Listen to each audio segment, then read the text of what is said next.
Muito bem, crianças, dando continuidade às nossas atividades de hoje, agora com a disciplina de arte. Isso aí, nós vamos começar o volume 4, ou seja, o quarto bimestre. Nós vamos trabalhar hoje o capítulo 4, tá? Oriente, aí vou eu.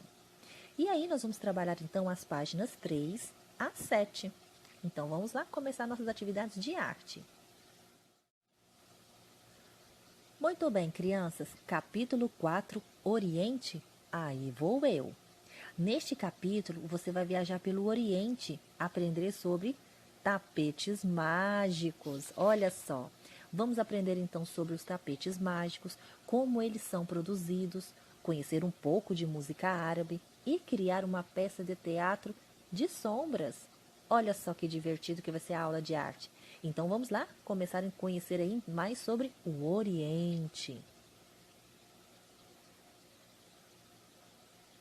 Diga aí, você sabe onde fica o Oriente? Como seria fazer uma viagem para lá e conhecer outros costumes, tradições e histórias? E aí? Então vamos conhecer um pouquinho sobre o Oriente Médio. Muito bem, crianças, vamos então conhecer um pouquinho aqui sobre o Oriente Médio. Primeiro vamos entender o significado da palavra Oriente.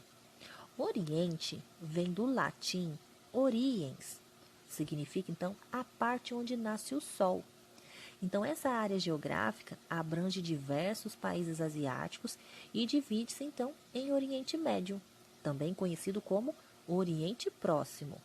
Aqui tem culturas diferentes da europeia, tá? Que é a nossa principal referência em razão aí da colonização portuguesa.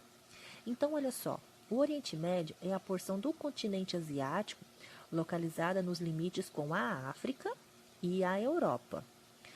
Toda essa extensão aí, né, em cor amarelo, esses países aí que estão de cor amarelo, são países que pertencem ao Oriente Médio. Então, nós temos a Turquia, a Síria, o Líbano, Cisjordânia, Israel, Egito, Jordânia, Iraque, Arábia Saudita, Kuwait, Irã, Bahrein, Catar, Emirados Árabes Unidos, Omã e Iêmen. Então, todos esses países em cor amarelo fazem parte, então, do Oriente Médio. Alguns dos diversos motivos que levam à relação instável entre os países dessa região são a presença de grandes jazidas petrolíferas, as disputas por territórios e as questões de ordem religiosa. Na região vivem adeptos de três importantes religiões: o cristianismo, islamismo e judaísmo. Crianças, aqui tem uma tabela que vocês vão ler, tá? Com calma. Vocês vão ver, então, algumas informações aqui sobre países do Oriente Médio. Então, aqui na primeira coluna tem todos os países do Oriente Médio. Logo em seguida tem a população, tá? De 2010, a língua oficial, a quantidade, né, de muçulmanos, de cristãos, de judeus e outras religiões. Então, leiam com calma, tá? As características, então, do Oriente Médio. Então, agora sim, vamos dar continuidade às nossas atividades de arte. Muito bem, crianças, agora que vocês já sabem onde fica o Oriente, vamos então começar aqui a viagem. Olha só o que vocês têm aqui. Tem uma lâmpada mágica, tem um filme para vocês assistirem aqui no QR Code e tem também o livro As Mil e Uma Noites. E aí, você já ouviu falar sobre o livro As Mil e Uma Noites? Olha só, essa obra conta a história de Sherazade, esposa de um rei persa, que com inteligência e muita imaginação contava histórias que nunca acabavam. Isso mantinha seu marido curioso sobre o final das narrativas. A moça emendava um conto a outro, e essa estratégia seguiu aí por 1001 noites, o que justifica o título do livro. Você conhece alguma história desse livro? Uma das histórias contadas por Sherazade tem Aladim como personagem principal. Vocês conhecem a história de Aladim? Ele encontrou uma lâmpada mágica, na qual morava um gênio que lhe concedeu e realização de desejos. Entre eles, um tapete mágico que podia voar levando seu dono para qualquer lugar. Olha só a lâmpada mágica aqui. Imagine como seria ter um tapete voador. O que seria possível fazer com ele? E aí, o que vocês fariam se tivesse um tapete voador? Então, vamos falar um pouquinho mais sobre a história de Aladim. Então, vamos lá. Uma arte muito especial. Apesar de a história de Aladim ser uma fantasia, ele apresenta um objeto muito usado no Oriente Médio. Olha só aqui, ó, o tapete, né? No passado, a principal função dos tapetes era proteger as pessoas da friagem do chão. Hoje, além dessa finalidade, eles são peças decorativas, olha só. E aí, é utilizado então materiais que podem ter origem animal ou vegetal. Esses tapetes orientais são criados então com padrões geométricos, tá? Ou figurativos, característicos então das regiões onde são produzidos. Um exemplo são os tapetes persas, que são produzidos no Irã. Olha só, aqui tem exemplos então desses tapetes orientais. Olha este primeiro, tapete antigo de origem turca. Os tapetes tradicionais turcos também são conhecidos como Anatólia. Tem QR Code aqui para vocês ampliarem e visualizarem aí com mais detalhes essas figuras geométricas aqui desenhadas, tá? Olha só, esse é um tapete de lã, tá?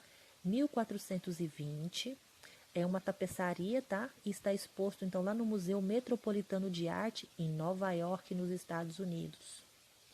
Olha este outro aqui, antigo tapete persa, tá? É do Irã, tá? Quilim de seda, 1600, é tapeçaria, também uma peça de tapeçaria. Está exposto no Museu de Arte Islâmica, lá em Berlim, na Alemanha.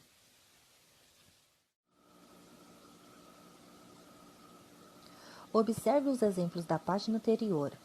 Você percebeu que esses tapetes apresentam algumas semelhanças? E aí, vamos observá-los novamente? E aí, vocês estão vendo algumas semelhanças entre eles? Olha só, aqui o tapete antigo, né, de origem turca.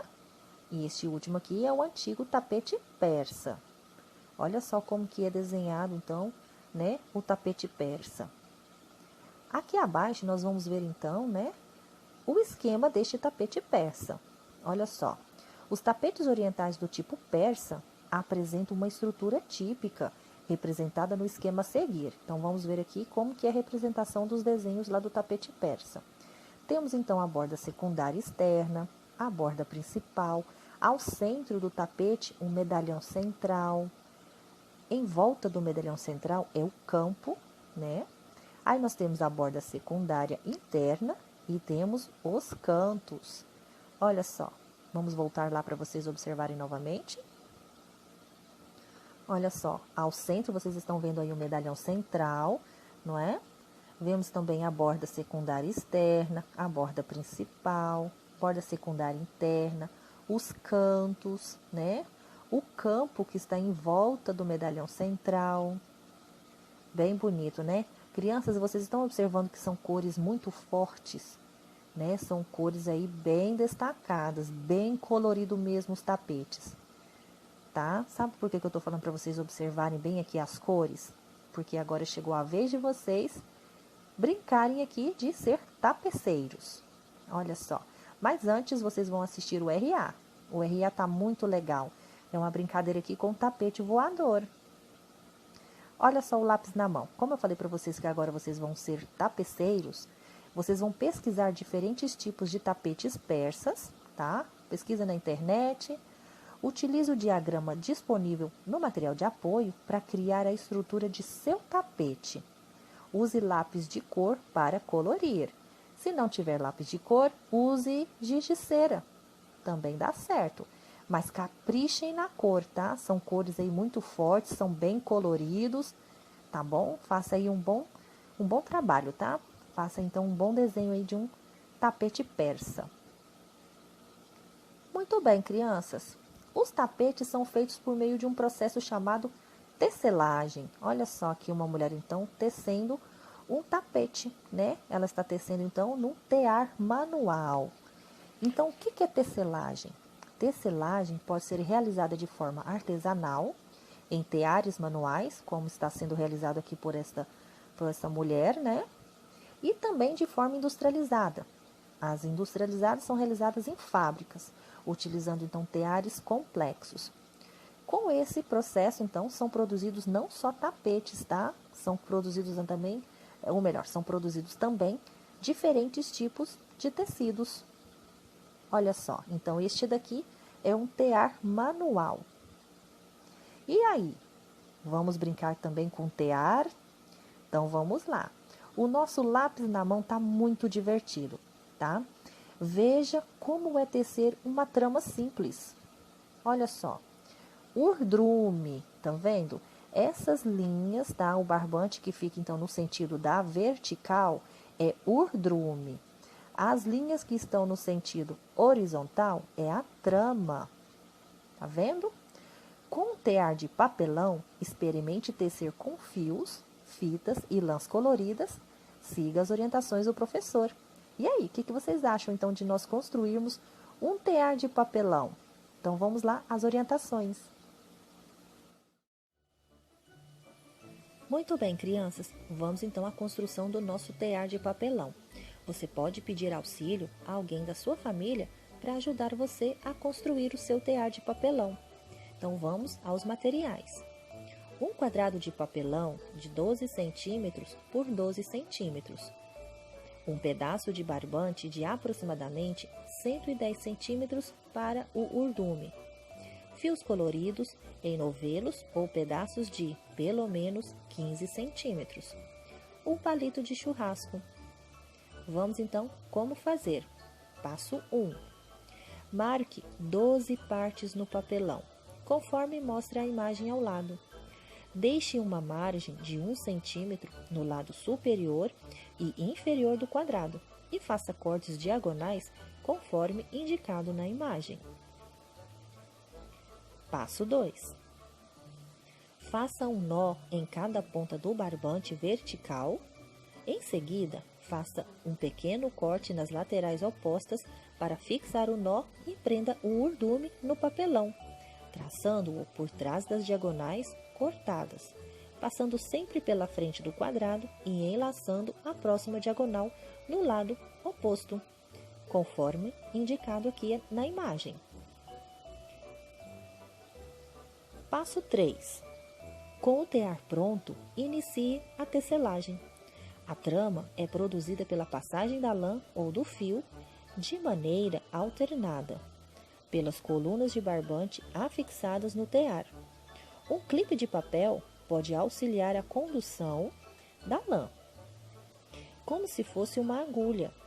Ao término do trajeto, volte com a lã de maneira a passar pelas colunas contrárias às da vinda. Antes de cada novo trajeto, utilize o palito de churrasco para compactar os fios da trama, empurrando-o no sentido contrário da trama. Muito bem, crianças.